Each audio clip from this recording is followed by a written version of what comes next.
Good morning students. चलिए आज start करते हैं क्लास 12th का फिजिकल केमिस्ट्री का chapter solution.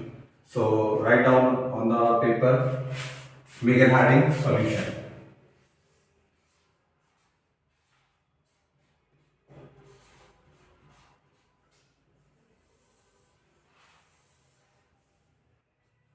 Student solution chapter के अंदर हम आज का जो क्लास है उसके अंदर हम बेसिक टर्म्स को लेकर डिस्कस करेंगे कि सॉल्यूशन किसको बोलते हैं, सॉल्यूशन कितनी तरह के हैं, सॉल्यूशन की प्रॉपर्टीज क्या है। उसके बाद हम देखेंगे कि वेपर प्रेशर की प्रॉपर्टीज क्या है। वेपर प्रेशर हमारे पास जो सॉल्वेंट है, सॉल्यूट है या सॉल्यूशन के रिस्पेक्ट में हम वेपर प्रेशर को कैसे फाइंड आउट करते हैं। चलिए, तो सबसे पहले टर्म दिखेंगे आप, the term that is the solution.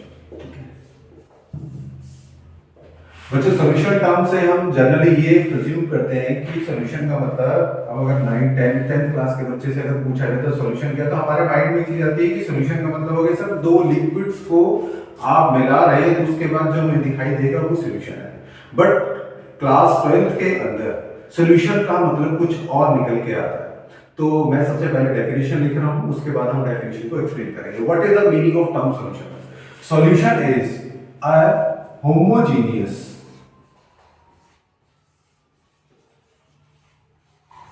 mixture of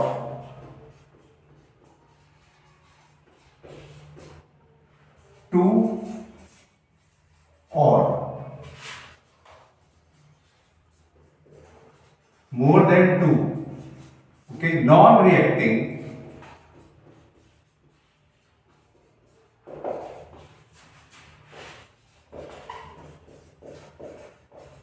components, okay। solution is homogeneous mixture होता है जिसके अंदर दो या दो से ज्यादा नॉन रिएक्टिंग कंपोनेंट्स हो सकते हैं, इन विच composition can be varied within certain limit।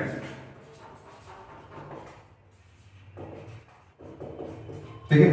सो सबसे पहले देखते हैं कि होमोजेनियस मिक्सचर का हमारे पास मतलब क्या है। तो देखिए, होमोजेनियस मिक्सचर ये हमारे पास पहली चीज है, दो या दो से ज्यादा नॉन रिएक्टिंग कंपोनेंट्स होने चाहिए। ये दूसरी बात है, जिसके अंदर कॉम्पोजिशन को आप चेंज कर सकते हो। वेरी का मतलब चेंज कर सकते हो, लेकिन उस चेंज करने की क्या आपके पास एक लिमिट। ये हमारे पास बच्चों कंप्लीट डेफिनेशन है सॉल्यूशन की। सबसे पहले टर्म समझते हैं, मिक्सचर का मतलब क्या है। मिक्सचर का मतलब हो गया कि मोर देन वन कंपोनेंट। मान लीजिए बीकर है और बीकर के अंदर आपके पास एक ही कंपोनेंट प्रेजेंट है, तो that is a pure substance. ठीक है, वो मिक्सचर नहीं है। हाँ, आप किसी बीकर के अंदर, मान लीजिए कोई बीकर है और उसके अंदर आपने एक कंपोनेंट ए और दूसरा कंपोनेंट बी को आपने ए को डाल दिया। जैसे ही आप इसके अंदर बी को डाले, ए को डाल दिया, ए आपके बीकर में आ गया, अब आपने बी को डाल दिया। अब ये प्योर सब्सटेंस नहीं है, ये हमारे पास बच्चों एक मिक्सचर है। More than one component is present is termed as mixture. Mixture का मतलब एक से ज्यादा कंपोनेंट का प्रेजेंट होना। अब हम समझते हैं होमोजेनियस मिक्सचर का मतलब क्या है। होमोजेनियस मिक्सचर का मतलब है, आप ऐसे समझ रहे कि चलिए मिक्सचर को लेके बात करते हैं, नॉन रिएक्टिव मिक्सचर को लेके हम बात करते हैं। लेट इट बी कि आपके पास यहां पर सॉल्ट पड़ा हुआ है, दिस इज सॉल्ट, और यहां आपके पास शुगर क्रिस्टल्स हैं।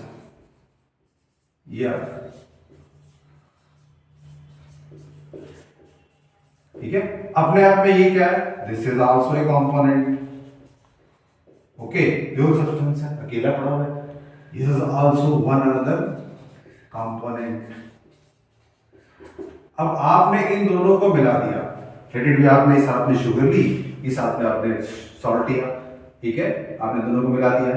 अब आप अगर उस चीज मिक्सचर को, ठीक है ना, अब आपके पास हाथ में क्या आ गया, मिक्सचर आ गया, मोर देन वन कंपोनेंट। आप उसको अगर टेस्ट करते हो तो आपको शुगर का भी टेस्ट आता है, आपको सॉल्ट का भी टेस्ट आता है। ऐसा नहीं होता कि आपने टेस्ट किया शुगर का, जो पहले टेस्ट आ रहा था, मिक्स होने के बाद वो टेस्ट आ रहा है। सॉल्ट का जो टेस्ट पहले आ रहा था वही टेस्ट आ रहा है।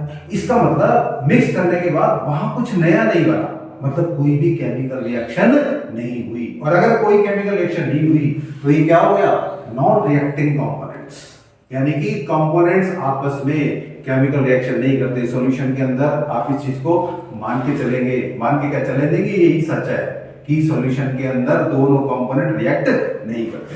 So we will find out what will happen. ये हमारे पास क्या है, ये हमारे पास एक मिक्सचर बना सा जिसके अंदर शावर शुगर है और ये मिक्सचर, ओके, और क्या है, नॉन रिएक्टिंग कंपोनेंट है, okay.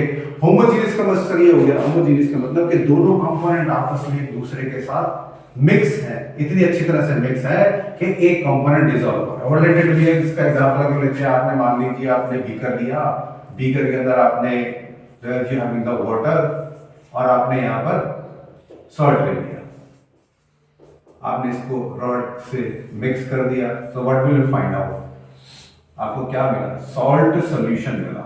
Why I am saying solution, क्या यहां सॉल्ट आपको दिखाई देता है, कांच का ग्लास लिया आपने, सॉल्ट डाला, मिक्स किया, आप उसको ऐसे देखो ऐसे देखो ऐसे देखो ऐसे देखो, आपको सॉल्ट नजर नहीं आता, तो क्या सॉल्ट गायब हो गया, नहीं, सॉल्ट वाटर के अंदर ही है, okay.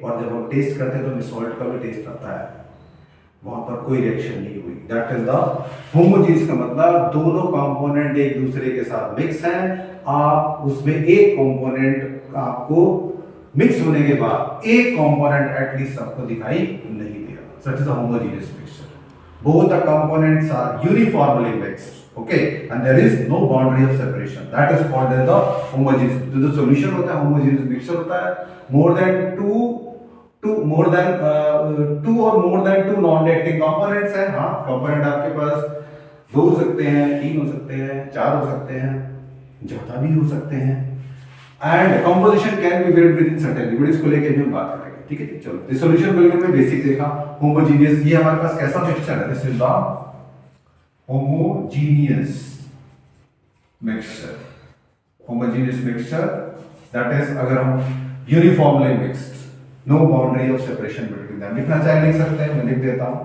Homogeneous mixture means mixture in which components are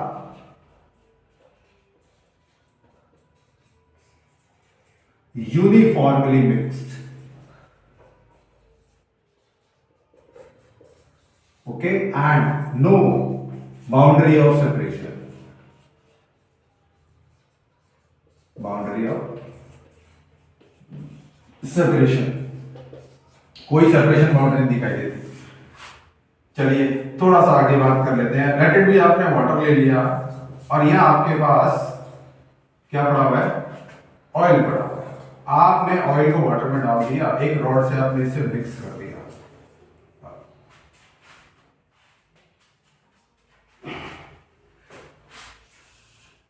rod से आपने इसको मिक्स कर दिया, what will you find out, क्या समझ में आता है, कुछ देर बाद आप जब तक आप रोटेट कर रहे हैं तब तक ऑयल वाटर के अंदर मिक्स होता हुआ दिखाई दे रहेगा, लेकिन जैसे ही आप ग्लास के अंदर, कांच के ग्लास के अंदर उसे थोड़ी देर के लिए छोड़ देंगे तो क्या होगा कि ऑयल की लेयर ऊपर आ जाएगी, क्या हुआ, दोनों कंपोनेंट एक दूसरे के साथ मिक्सअप नहीं हुए, है ना, there is the oil layer and there is water layer, मतलब दोनों कंपोनेंट्स, ये क्या है, just stop, not uniformly mix and there is boundary of separation between them, that is the heterogeneous solution. ये हमारे पास हेटेरोजेनियस मिक्सचर है, heterogeneous mixture है, so it is heterogeneous mixture, clear. चलिए अच्छा, अब हमारे पास बात आती है कि सॉल्यूशन को अगर हम देख रहे हैं तो सॉल्यूशन के अंदर सर दो या दो से ज्यादा कंपोनेंट होंगे, ठीक है।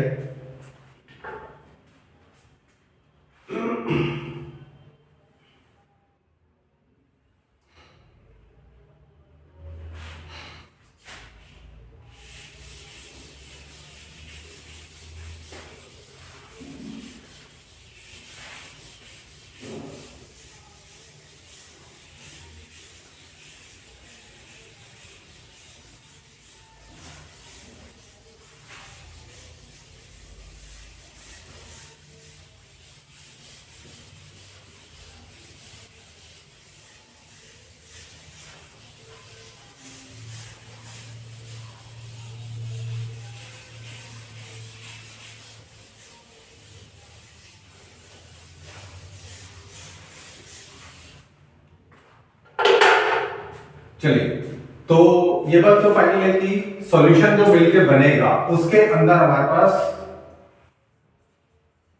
Solution and it is made up of component, okay, component plus component, ठीक है, कंपोनेंट प्लस कंपोनेंट। अच्छा, अब ये जो कंपोनेंट है ये दो भी हो सकते हैं, दो से ज्यादा हो सकते हैं। ऐसा सॉल्यूशन जिसके अंदर कंपोनेंट आपके पास दो हो, such a solution is called as binary solution, ठीक है।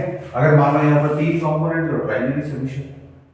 जब आपके पास एक सॉल्यूशन, तो सॉल्यूशन के अंदर दो, एटलीस्ट दो कंपोनेंट तो होंगे। एक कंपोनेंट को हम टर्म करते हैं solute and the another component is termed as solvent, यानी कि सॉल्यूट और सॉल्वेंट मिलके आपके पास क्या बनाते हैं, सॉल्यूशन बनाते हैं। एक कंपोनेंट को सॉल्यूट बोला गया, दूसरे कंपोनेंट को सॉल्वेंट बोला गया। अब क्वेश्चन आता है सर हम सॉल्यूट और सॉल्वेंट हम किसको बोले? तो देखो ऐसे कोई डेफिनेशन हमारे पास एनसीईआरटी की बुक्स में प्रिसाइज नहीं है कि आप इसको सॉल्यूट बोल सकते हो या इसको सॉल्वेंट बोल सकते हो, बट हम एक कंपोनेंट को प्रिज्यूम करके चलते हैं in general. So in general वो कंपोनेंट जो कि सॉल्यूशन के अंदर कम क्वांटिटी में प्रेजेंट है उसको हम सॉल्यूट मानते हैं, और वो कंपोनेंट जो कि सॉल्यूशन के अंदर ज्यादा क्वांटिटी में प्रेजेंट है उसे हम सॉल्वेंट का नाम देते हैं। So we can write down component in general. ये फिक्स नहीं है इसीलिए मैं इन जनरल लिख रहा हूं यहां पर। In general the component present in small quantity.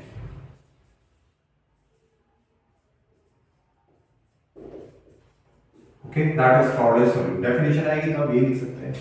So solvent in general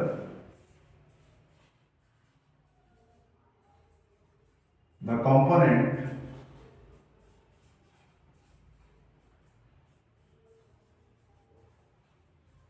present in large quantity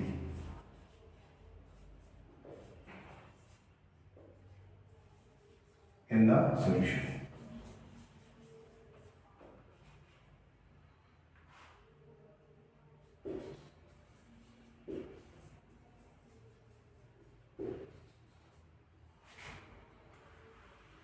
Large quantity solution is called as solvent. So our solution is made up of a solute as well as solvent. अच्छा, एक definition है हमारे पास, एक ये वाला जो sentence, the composition can B varied with in certain limit. इससे हम क्या समझते हैं? चलिए, लेट इट बी के मान लो आपने एक कंपोनेंट सॉल्यूट लिया, दूसरा कंपोनेंट डेफिनेटली सॉल्वेंट होगा। सॉल्यूट को मान लेते हैं आपके पास ए है, इसे हम सॉल्वेंट को अपने मान लेते हैं बी भी लेते हैं। मान लीजिए सॉल्यूट, अब सॉल्यूट का लेस क्वांटिटी में होगा तो that is approximately 49%, that is the 51%, और ये अपने आप में क्या हुआ बच्चों, सॉल्यूशन हुआ। ओके, अच्छा, अब इसको मैं कहां तक बढ़ा सकता हूं? I can raise it to 99%, और ये मेरे पास 1% है, तो भी क्या हुआ, सॉल्यूशन हुआ। Solute less in quantity in comparison to solvent, solute less in quantity in comparison to the solvent. तो ये हमारे पास क्या हुआ? This is the one type of solution. This is the solution of one kind. मान लो अगर इन्हीं component का मैं कंपोजिशन बदल देता हूं, मैं इसको 51% ले लेता हूं और इसको मैं 49% ले लेता हूं, अब भी तो ये सॉल्यूशन है। हाँ, अब भी ये सॉल्यूशन है। तो सर फिर फर्क क्या है? कंपोनेंट सेम है लेकिन किरदार बदल गया है ना, रोल बदल गया। कंपोनेंट इस सॉल्यूशन के अंदर भी कंपोनेंट ए भी है, इस सॉल्यूशन के अंदर भी कंपोनेंट ए भी है, but what happens, the earlier which was solute is now becomes a solvent in the next solution. तो सर ये दोनों सॉल्यूशन को हम एक ही सॉल्यूशन माने? नहीं, दोनों सॉल्यूशन अलग। इसका मतलब सॉल्यूशन कंपोनेंट्स के ऊपर डिपेंड नहीं करता, सॉल्यूशन कंपोनेंट्स की कंपोजिशन के ऊपर ज्यादा डिपेंड करता है। This is the solution of one kind, so this we will create the solution of another kind.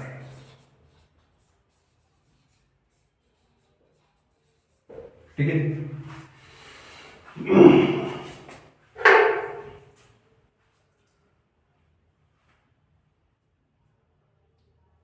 तो हमारी डेफिनेशन जो है हमें कंप्लीट हुई। मान लीजिए क्वेश्चन के अंदर अगर आपको खाली सॉल्यूशन की डेफिनेशन लिखने के लिए आती है तो हम सिर्फ इसको देंगे, बाकी सब चीज़ों को हमें जो आपको मैंने डायग्राम बनाया है होमोजेनियस मिक्सचर का, हेटेरोजेनियस मिक्सचर का, या जो सॉल्ट का और शुगर का बनाना है, they are just for the understanding concepts. पूरा हमें रटना नहीं है, हमें कंसेप्ट्स को पहले समझना है ना। ये डेफिनेशन अपने आप में हमें फुलफिल करती है। होमोजेनियस मिक्सचर है two more than two components है, कंपोजिशन कैन बी वेरी है, लेकिन लिमिट है, देखो लिमिट है। आप अगर लिमिट क्रॉस करोगे, आपने लिमिट क्रॉस करी, आप 49 से 51 गए, आपने लिमिट क्रॉस करी, तो लिमिट क्रॉस करते सॉल्यूशन अलग हो गया। ये हमारे पास क्या है, यही तो लिमिट है। With in limit this is the one kind of solution. as the you cross the limit of composition, this will be the another solutions. Okay, चलिए. So next is the few properties. Discuss करते हैं solution किसको बोलते हैं। So make an heading properties of the solutions. ठीक है,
देखिए solution की प्रॉपर्टीज को लेकर अगर हम बात करें, so make an heading properties, solution properties.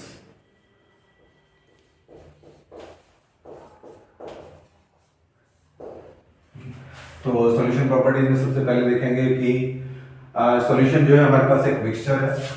So single words के अंदर प्रिसाइज करेंगे, ये हमारे पास it is a mixture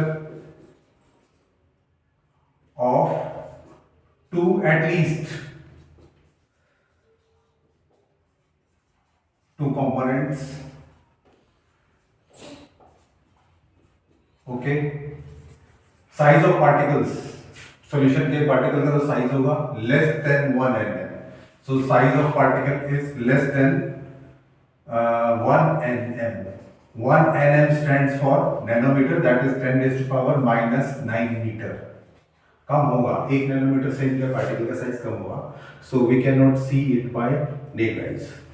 third properties, solute and solvent component को आप अलग नहीं कर सकते सिंपल फिल्ट्रेशन से। मान लो आपने बीकर लिया, बीकर के अंदर आपके पास सॉल्यूशन है, आपने उसको कॉनिकल फ्लास्क ली, उसके ऊपर फिल्टर पेपर रखा, आपने सॉल्यूशन को उसके अंदर प्योर कर दिया, नीचे आपने एक और बीकर लगाया हुआ है, तो आप क्या लिखेंगे, सॉल्यूशन एज सच पूरा का पूरा नीचे आ जाएगा। यानी कि फिल्टर पेपर से आप सॉल्यूट एंड सॉल्वेंट कंपोनेंट को अलग नहीं कर सकते। So will write down simple filtration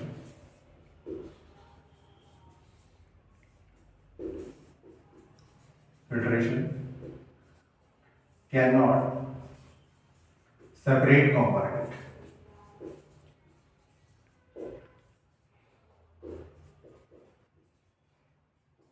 अलग नहीं कर सकते आप। फोर्थ प्रॉपर्टी, सॉल्यूशन अपने आप में एक जो स्टेबल मिक्सचर होता है, यानी कि अगर आपने मान लो कांच का ग्लास लिया, उसके अंदर आपने चीनी को मिक्स करके आपने टेबल के ऊपर रख दिया, तो आप क्या देखते हो थोड़ी देर बाद आगे, तो क्या चीनी और पानी क्या अलग अलग आपको दिखाई दे रहे हैं? नहीं, चीनी पानी अलग अलग नहीं है, वो वैसे ही स्टेट में पड़े हुए हैं। तो इसका मतलब तो ये हुआ सर, हमने एक बार बना दिया तो वो बना रहा, और अगर आपने किसी चीज को बनाया और वो समय बीतने के साथ वैसे ही है, तो इसका मतलब वो स्टेबल है। So we will say that solution is a stable mixture.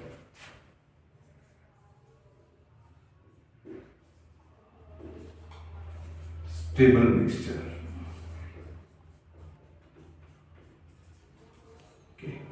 Fifth property very relevant, physical state. आपने मान लो कोई भी दो कंपोनेंट लिए, डेफिनेटली आप दो कंपोनेंट लोगे, ये सॉलिड लिक्विड गैस हो सकता है, ये भी सॉलिड लिक्विड गैस हो सकता है। आपने इस एक कंपोनेंट की कुछ ना कुछ फिजिकल स्टेट होगी, दूसरे कंपोनेंट की कुछ ना कुछ फिजिकल स्टेट होगी, दोनों को आपने मिलाया, आपके पास एक सॉल्यूशन आया। अब सॉल्यूशन की भी फिजिकल स्टेट होगी। अब सॉल्यूशन की फिजिकल स्टेट क्या होगी, किस पर डिपेंड करती है?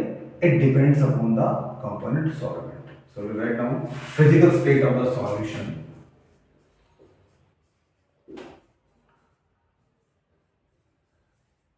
state of solution is decided by component solvent.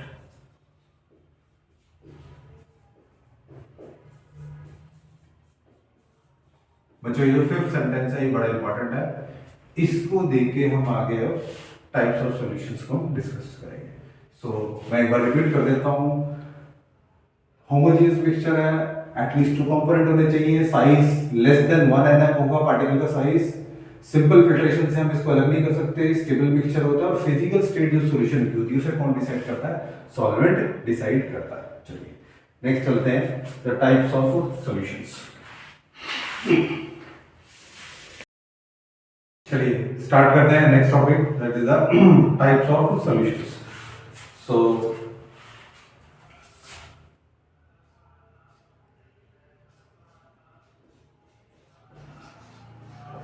Types of solutions. बच्चों जब हम टाइप्स ऑफ सॉल्यूशंस की बात करते हैं तो हमारे पास जो सॉल्यूशंस हैं उसको हम तीन कैटेगरी में डिफरेंशिएट कर सकते हैं। What are these categories? So first is the gaseous solution,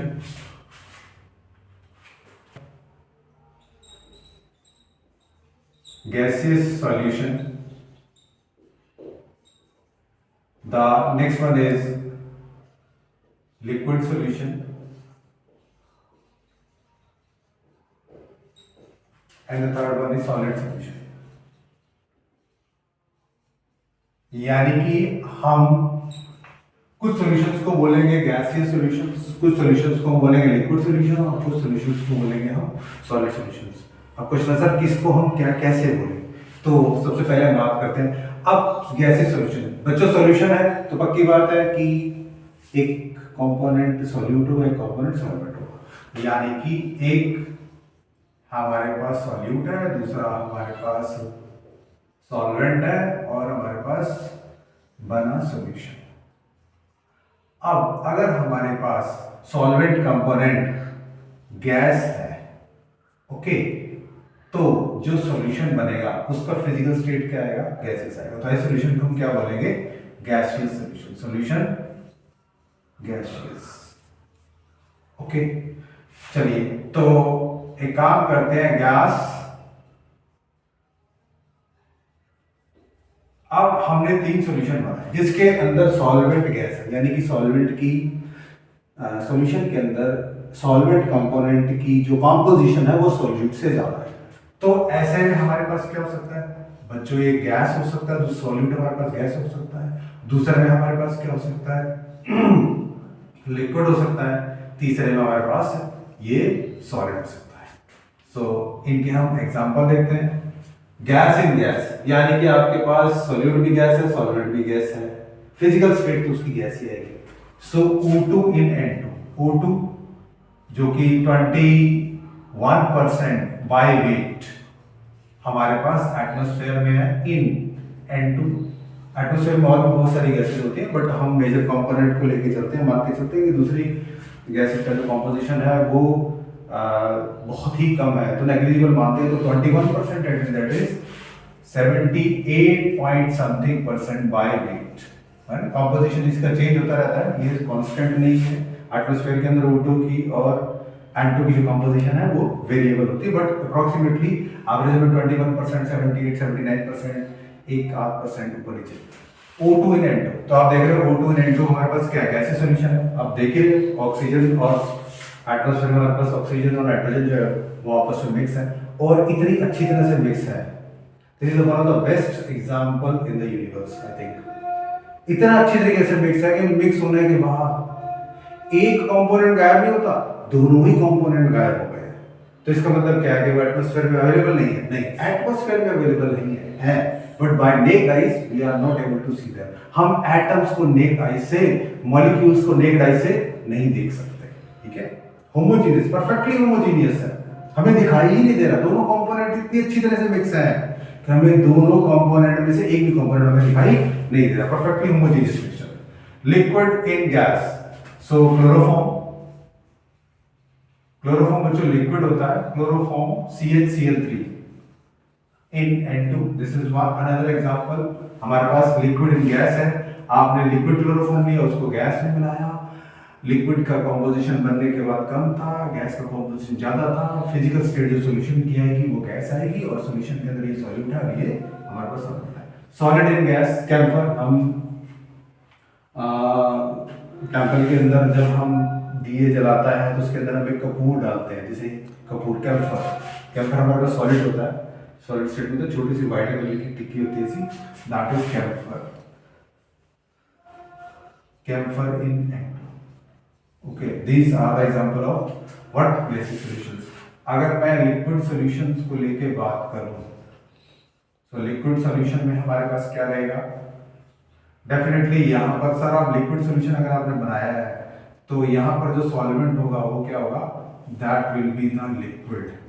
okay, और ये हमारे पास सॉलिड हो सकता, गैस हो सकता है, लिक्विड हो सकता है, और ये हमारे पास सॉलिड हो सकता है। ओके, तो देखते हैं, लिक्विड हमारे पास है, लिक्विड सॉल्यूशन बना है तो लिक्विड सॉल्वेंट होगा हमारे पास, और सॉल्यूट हमारे पास क्या हो सकता है, it can be gas, it can be liquid and it can be solid. Okay, परंतु यहाँ पर हमारे पास सॉल्वेंट लिक्विड ही रहेगा, दैट इज लिक्विड। तो अगर हम सबसे पहले गैस इन लिक्विड का अगर हम बात करते हैं, सो सॉफ्ट ड्रिंक्स जो हमारे पास आते हैं, Campa cola, Coca Cola, Thums Up, ये सभी क्या है, they are just sweet carbonated water, यानी कि मीठे पानी के अंदर कार्बन डाइऑक्साइड को क्या कर देगा, डिसॉल्व कर देगा under high pressure. So that is the gas in liquid. So we'll write down CO2 in N2. Okay, you can write down, फिर आप ऊपर लिख सकते हैं थोड़ा सा, that is the liquid solution। चलिए एग्जांपल देखते हैं, gas in liquid, CO2 in H2O हमारे पास। Okay, that is called as sweet carbonated water.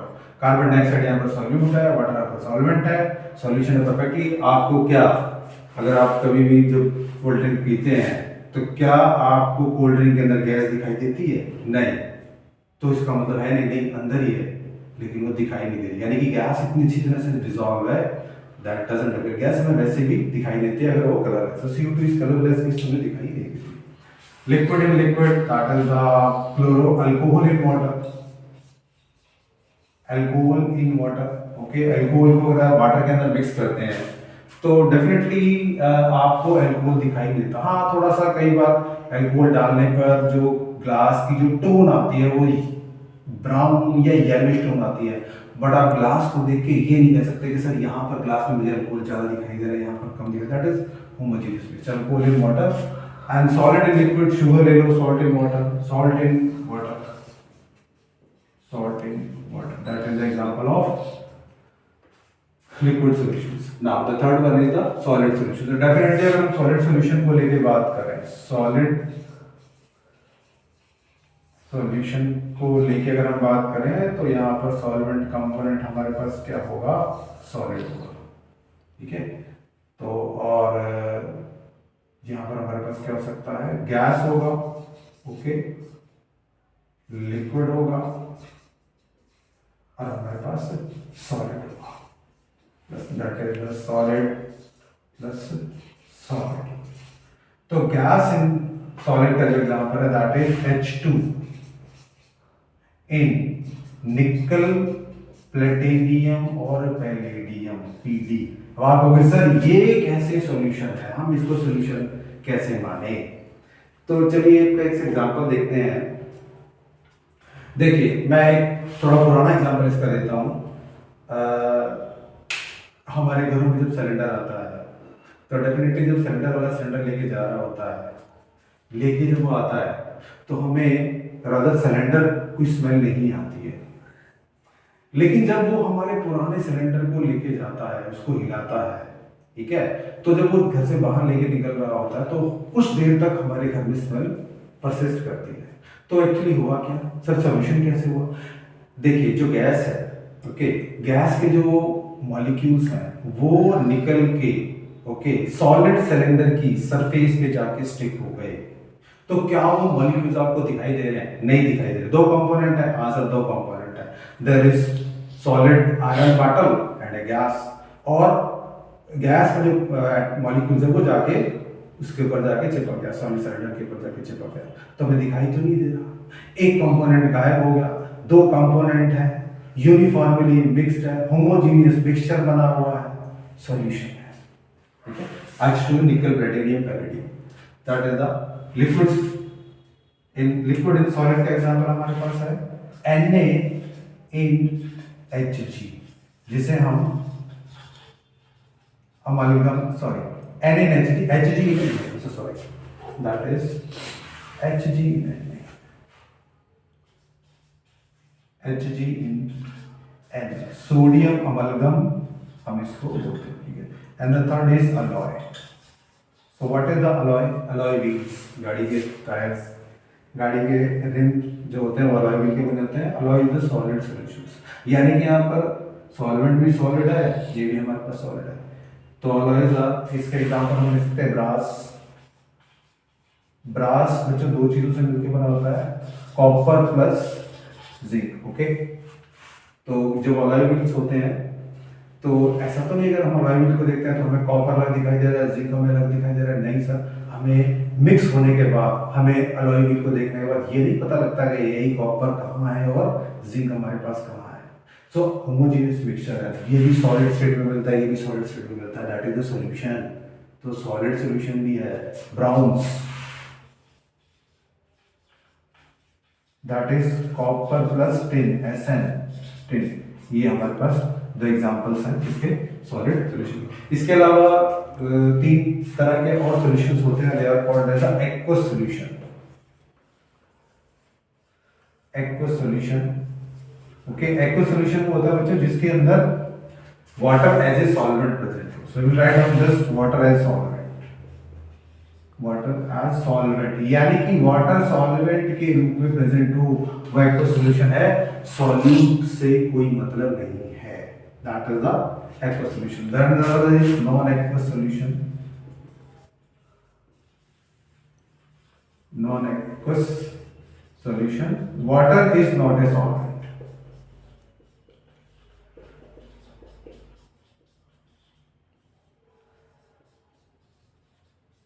okay. Third is ammonical solution, जैसा कि इसके अंदर नाम ही अपने आपको बता रहा है कि यहाँ पर क्या होगा, ammonia as a solvent present होगा, अमोनिया एज ए सॉल्वेंट, ठीक है। ये पूरा का पूरा जो है हमें रिमेम्बर होना चाहिए, एमसीक्यू के अंदर छोटे क्वेश्चन आ सकते हैं इसके अंदर से, तो पूरा चार्ट हमें याद होना चाहिए। So these are the types of solutions, properties हमने सॉल्यूशंस की देखी। Now we are moving to the vapour pressure. तो वेपर प्रेशर को हम समझते हैं एक डायग्रामेटिक रिप्रेजेंटेशन से, ठीक है। आपने क्लोज वेसल लिया, that is a close vessel, और यहाँ पर आपने एक लिक्विड इस क्लोज वेसल के अंदर डाल दिया और ये लिक्विड है बच्चों वोलेटाइल। वोलेटाइल है लिक्विड, क्लोज वेसल है, वोलेटाइल है। वोलेटाइल का मतलब आप जब इसको गर्म करेंगे तो इसके वेपर्स बनेंगे। तो आपने यहाँ पर एक टेम्परेचर मान लो यहाँ पर केल्विन ले लिया। अब आप इसको क्या करें, आप इसको हीट दे रहे हैं तो कुछ समय बाद क्या होगा कि इस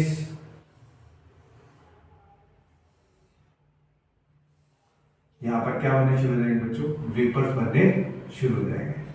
यानी कि टाइम बीतने के साथ साथ टेम्परेचर अभी भी आपके पास क्या है, यहाँ पर क्या सर्टेन फिक्स कांस्टेंट है टेम्परेचर। आपने इसको गर्म किया, इसके वेपर बनने शुरू हुए, टाइम बीतने के साथ साथ यहाँ पर क्या प्रोसेस शुरू हो गया, वेपोरेशन इवेपोरेशन का स्टार्ट हो गया। यानी कि हम कह सकते हैं कि यहाँ पर हमारे पास क्या है, कुछ रेट है, किसकी रेट को मैं रेट ऑफ इवेपोरेशन है। तो डेफिनेटली यहाँ पर टेम्परेचर ज़्यादा होगा और यहाँ पर टेम्परेचर यहाँ के मुकाबले में कम होगा। तो यहाँ पर क्या शुरू हो जाएगा, प्रोसेस ऑफ कंडेंसेशन शुरू हो जाएगा। तो शुरू में रेट ऑफ इवेपोरेशन आएगा, रेट ऑफ इवेपोरेशन बढ़ेगा, कंडेंसेशन यहाँ पर निल था। धीरे धीरे क्या होगा कि ये इवेपोरेशन है आपके पास, ये कांस्टेंट हो गया और यहाँ पर क्या आ गया बच्चों, कंडेंसेशन शुरू हो गया। यानी कि कंडेंसेशन को मैं इस डायरेक्शन में शो कर देता हूँ। रेट ऑफ इवेपोरेशन था, बढ़ा, कांस्टेंट हो गया, रेट ऑफ कंडेंसेशन नहीं था, फिर रेट ऑफ कंडेंसेशन यहाँ पर शुरू हो गया। टाइम बीतने के साथ जितने वेपर्स नीचे से ऊपर बन के जा रहे थे उतने ही धीरे धीरे कंडेंसेशन शुरू हुआ। बढ़ते बढ़ते रेट ऑफ इवेपोरेशन और रेट ऑफ कंडेंसेशन एक दूसरे के क्या आ गया, दे आर इक्वल। अगर जितने अमाउंट के अंदर, जितनी क्वांटिटी के अंदर वेपर्स लिक्विड सरफेस से ऊपर की ओर जा रहे हैं, उतने ही टाइम में उतने ही अमाउंट के अंदर गैसियस वेपर्स कंडेंस होके लिक्विड फॉर्म में वापस आ रहे हैं। So there comes a situation when what will happen कि हमारे पास रेट ऑफ इवेपोरेशन और रेट ऑफ कंडेंसेशन क्या हो जाएगा, they are in chemical equilibrium. यहाँ पर rate of evaporation and this is rate of condensation।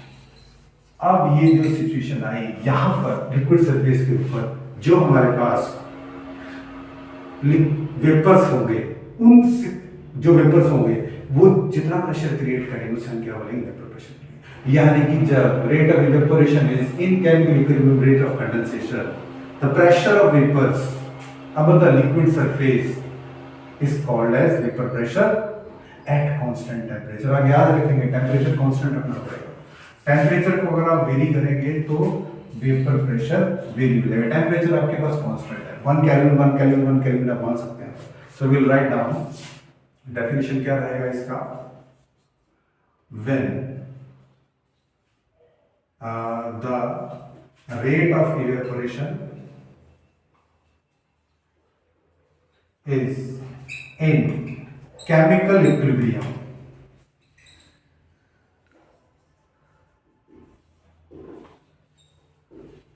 with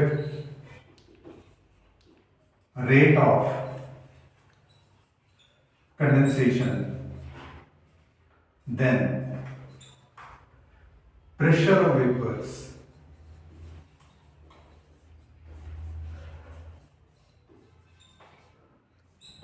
just above the liquid surface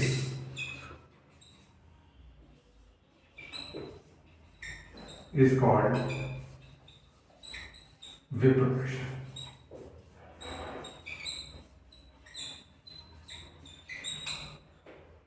At constant temperature,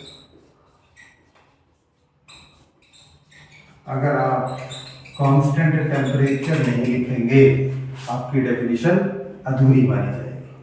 okay, rate of evaporation is in chemical equilibrium, rate of condensation, the pressure of vapour just above the liquid surface at constant pressure is called the vapour pressure. चलिए, so ये हमारे पास definition है vapour pressure की, यानी कि now we are at the what are the properties of the vapour pressure, ठीक है। तो वेकेंट हेडिंग वेपर प्रेशर की प्रॉपर्टीज क्या रहेंगी हमारे पास। सो write down properties of vapour pressure.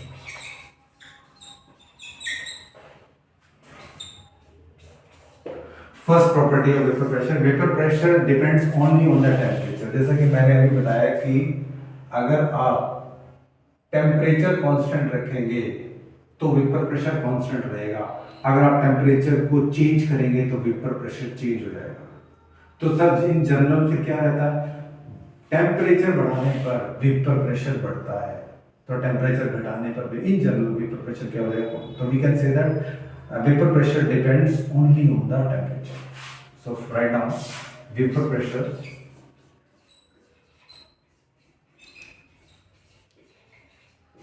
depends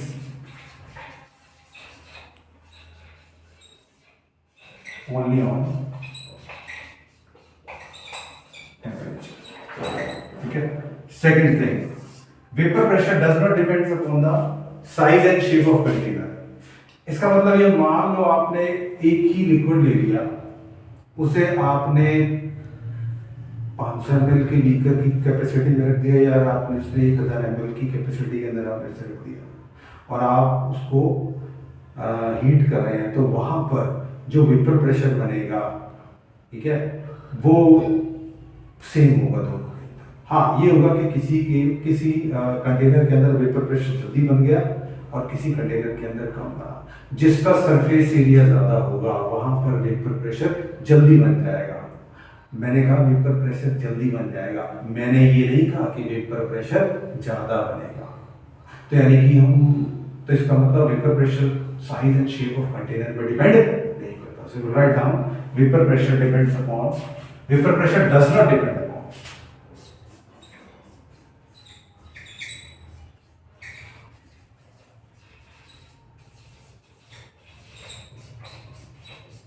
does not depends on size, shape of container. आप container छोटा लो बड़ा लो उससे कोई फर्क नहीं पड़ता, वेपर प्रेशर दोनों के अंदर कांस्टेंट आए, प्रोवाइडेड टेम्परेचर कांस्टेंट होना चाहिए। मैं बार बार बोल रहा हूँ टेम्परेचर कांस्टेंट होना चाहिए। ऐसा नहीं कि आपने दो अलग अलग बीकर ले लिए, आपने लिक्विड सेम ले लिया, बट दोनों का टेम्परेचर अगर आप अलग रखें तो वेपर प्रेशर अलग ही जाएगा। Third vapour pressure depends on the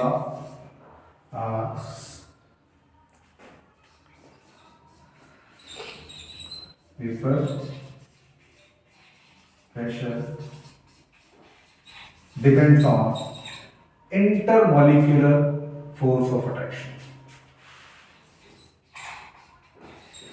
intermolecular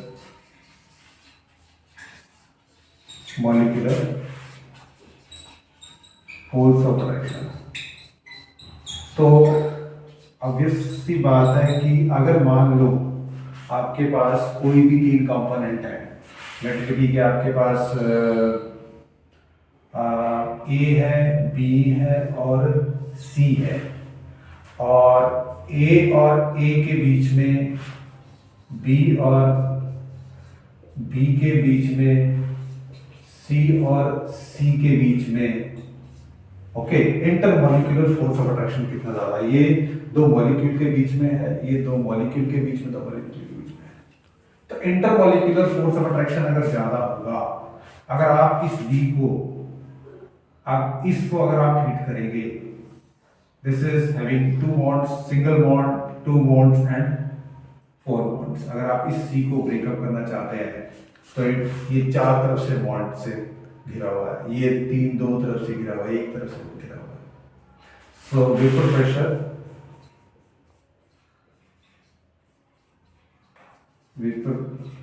pressure is inversely proportional to what? Intermolecular